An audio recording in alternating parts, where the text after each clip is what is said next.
السلام علیکم ورحمۃ اللہ وبرکاتہ۔ بسم اللہ الرحمن الرحیم۔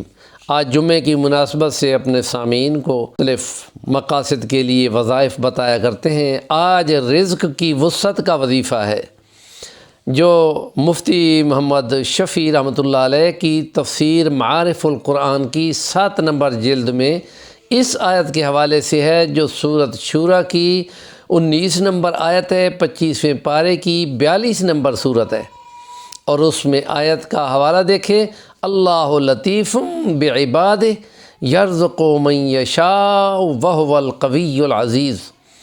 اور انہوں نے حوالہ دیا ہے، بہت بڑے بزرگ ہیں حاجی امداد اللہ مہاجر مکی، ان کے حوالے سے کہ جو فجر کی نماز کے بعد 70 بار اس کو پڑھے گا، اللہ پاک اس کے مال اور رزق میں برکت اتار دے گا، اور اس کے لیے سنت کے مطابق عمل کریں۔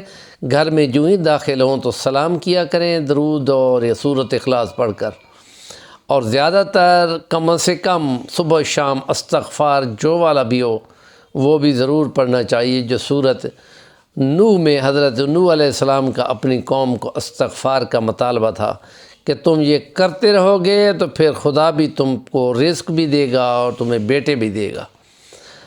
ہمارے چینل کا نام ہے صفی الوانی، ضرور سبسکرائب کریں اور کومنٹ بھی کیا کریں تاکہ ہمیں اس سے رہنمائی ملتی رہے۔